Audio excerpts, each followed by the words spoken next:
Le semeur sortit pour semer. Ainsi commence la parabole des semailles. Je vois Jésus semer depuis des siècles, à travers les siècles. Je le vois avançant, aujourd'hui encore, jetant le grain qui tombe tantôt parmi les épines, tantôt le long de la route, tantôt dans un endroit pierreux, tantôt dans la bonne terre. Jésus sème à tout vent. Il sème parmi les ruines, il sème parmi les massacres, il ne cessera de semer jusqu'à la fin du monde. Je puis amasser ou je puis semer, amasser en avare ou semer avec Jésus. Seigneur, tout ce que j'amasse sans toi est inutile. Tout ce que je sème sans toi se disperse, demeure infructueux. Seigneur, apprends-moi à semer avec toi. C'est la grande interrogation que nous devons faire sur notre vie. Est-ce que je sème pour moi ou est-ce que je sème pour Jésus et avec Jésus? Nous sommes tous pleins de projets, pleins d'initiatives, pleins de choses que l'on souhaite réaliser, mais vous savez, dans ce monde, c'est pour se réaliser soi-même. Bien sûr qu'il faut construire, bien sûr qu'il faut poursuivre ses activités, bien sûr qu'il faut travailler, etc.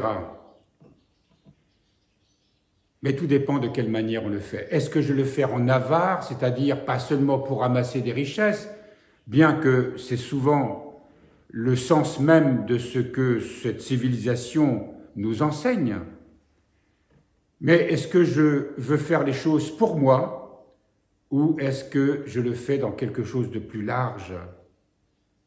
Dans le souci de semer, c'est-à-dire autrement dire de servir, de donner. Semer, c'est donner, se donner. Alors, bien sûr, on peut se donner pour sa famille, on peut se donner pour ses proches, on peut se donner dans le cadre de son travail pour un intérêt personnel, qu'il soit affectif, qu'il soit simplement pour aller au bout de ses objectifs, comme on dit. Ce monde sème, mais il ne sème pas avec Dieu. Et ce monde, dans son esprit, entraîne la quasi-totalité de l'humanité dans quelque chose où il ne restera rien. Regardons les civilisations qui nous ont précédés, les empires qui se sont effondrés, qui ont disparu. Tous ont bâti sans Dieu. Et même quand on faisait référence à Dieu, quand on faisait référence à ces dieux, eh bien, rien n'est resté. Et il en sera de même pour nous. Il en sera de même pour nous de ce que nous léguons. Et sur le plan personnel, nous savons bien que tout ce que nous bâtissons, nous le faisons pour acquérir le royaume, acquérir cette réalisation spirituelle en Christ. Il n'y a rien de ce que nous faisons tout au long du quotidien qui ne soit en dehors de la vie même de Dieu, si nous le voulons bien. Mon enfant, poursuit l'auteur, souviens-toi que le semeur sortit pour semer. Je passe devant toi, lançant ma semence. Tu veux vraiment te joindre à moi? Semer avec moi? Commence par sortir de ta maison, par t'exposer aux intempéries et à l'insécurité du dehors. Mais sortir de ta maison n'est pas assez, sors de toi-même. Sortir de sa maison, c'est sortir de son monde. Sortir de tout ce que je construis pour moi. Est-ce que j'ai le courage de me poser cette question, Seigneur, je dépose tout devant toi. Quelle est ta sainte volonté? Tout ce que je possède, tout ce que j'ai, toute l'énergie que j'ai engagée dans ma vie, pour mon travail, pour ma famille, pour mes amis, pour mes loisirs. Est-ce que tout cela, Seigneur, est-ce que c'est bien ta volonté? Et sortir de soi, sortir de la sécurité dans laquelle on s'enferme et qu'on ne cesse de peaufiner parce que nous ne le savons pas le plus souvent, mais nous sommes des angoissés. Et nous essayons de masquer cette angoisse, de masquer ces peurs, de se sécuriser. Accepter l'insécurité, accepter l'inconnu et dire au Seigneur, je veux faire ta sainte volonté, conduis-moi. Sortir de ta maison n'est pas assez, mais sortir de soi-même. Mon enfant, je suis à la fois le semeur et la semence. Tu ne peux semer avec moi si tu ne possèdes déjà la semence, qui est aussi le semeur. Tu ne peux te joindre au semeur si tu ne l'as pas déjà reçu comme semence dans ton âme. Il ne suffit pas de dire, évidemment, Seigneur, je veux faire ta volonté et imaginer que ça va se faire tout seul.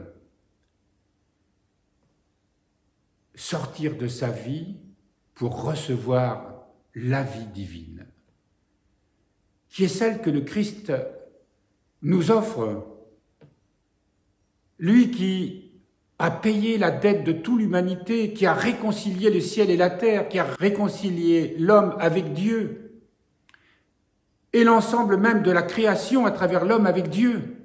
Mais est-ce que je réponds à cet appel qui me dit « Est-ce que tu veux achever l'œuvre que j'ai commencée? Est-ce que tu veux achever cette œuvre avec moi ?» Cela te concerne toi, évidemment tout le monde.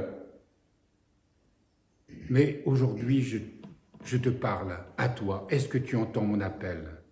Et si je n'entends pas cet appel, si je ne reçois pas le Christ dans mon cœur, comment semer avec lui? Il faut que la semence croisse en toi.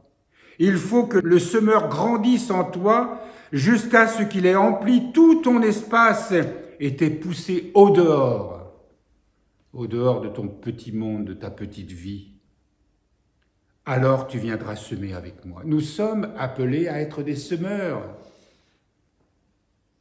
Celui qui s'est renoncé, qui s'est oublié, selon la vocation qui est la sienne, selon les dons qu'il a reçus, les talents qu'il a reçus, est appelé à semer l'Évangile, semer la bonne nouvelle, apporter le Christ au monde, apporter l'amour au monde, devenir soi-même cet amour que le Christ met dans le cœur de chacun jusqu'à ce qu'il nous transforme et que nous devenions semblables au Christ. Voilà notre vocation. Voilà tout ce que le Seigneur nous demande, chacun à travers, selon son âge, selon ses activités, selon ses talents. Mais nous pouvons passer une vie sans comprendre cela. Et alors, qu'est-ce que vaudra cette vie dans la balance lorsqu'il nous faudra rendre compte de tout ce qui nous a été donné, de tout ce que nous aurions pu faire et qu'on n'a pas fait, et de tout ce qu'on a fait et qu'on n'aurait pas dû faire. Mais le Seigneur, dans sa miséricorde, si nous le voulons bien, entendra notre prière et nous donnera tout ce dont nous avons besoin, peu à peu, pas à pas, pour que nous puissions réaliser ce à quoi nous sommes appelés.